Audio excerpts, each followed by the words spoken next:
What is significant about what Austin Energy is doing on the value of solar? What we did that was different was that we said we're going to start by figuring out what is fair compensation for solar. And our calculation told us what the energy and the character of that solar was worth. And then we made the decision that if it was worth that to us, it was fair to credit our customers that value for their solar. So rather than focusing on trying to work that number down as low as we could go, we said, hey, we're treating this as a resource. We're not being forced to take it. We want to take it. And when we acquire a resource, we want to pay the fair value so that that market can grow rationally. That's great. And so when you look at the Southeast and you look at some of the struggles that the utilities are going through now, how can the value of solar help them work through where they are in their market development? There's a lot of square peg, round hole problems when you try to bring in this distributed energy resource that operates oftentimes behind the meter into a mentality and a mindset that deals with central station power plants, that deals with a cost calculation approach that goes back to the PURPA, the Public Utility Regulatory Policy Act in 1978. So what's helpful about taking this value of solar approach is that each utility can calculate for themselves, based on their own cost of energy, capacity, and other values, what this is worth. They can have the confidence that they're not overpaying, but they can also have the confidence that they're paying a fair value so that they can reduce pressure on incentives, rebates, and the like that are becoming increasingly unpopular and tough to maintain in bad economic times. Right.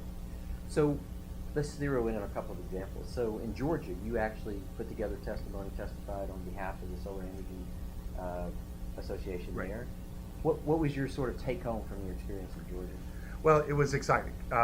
First of all, we came in expecting a little bit of resistance, and we got some of that from the utility in the sense that while they are embracing solar to the extent of their advanced solar initiative, they had included no distributed solar in their integrated resource plan. So we were there to say, look, if it's in the mix, it should be in the mix. Two great surprises that came in the hearing. First of all, solar, especially distributed solar, is increasingly popular with what we would call politically conservative people. And I attribute that to a couple of things. First of all, it enhances our energy security. It's homegrown. There's a huge local jobs opportunity that also associated with that, which enhances our economic security as well. It also fits into more thinking about being energy independent at a personal level. You don't need the government to intermediate your relationship with the utility if you're producing your power on your roof. So that was a really big, exciting thing. The other thing that was really exciting was that the company indicated, Georgia Power, that they had used the Austin Energy Value of Solar methodology to inform their setting of a rate for solar energy. In fact, their avoided cost is somewhere around 4 or 5 cents. But in their advanced solar initiative, they're paying 13 cents a kilowatt hour, partly from what they learned on Austin Energy's model. But even more importantly, the company indicated that even at that higher price of 13 cents a kilowatt hour in Georgia, that put no upward pressure on rates. So let me say this really important thing we learned in Georgia.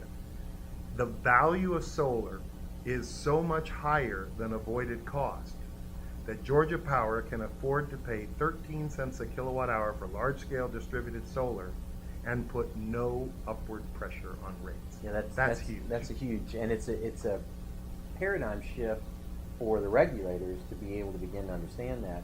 So now look at TVA. They're struggling with how to do their program. How would you see a value of solar really in a public power situation like in Austin? What would be advantageous to TVA to do, given that they seem to be whipsawing their community?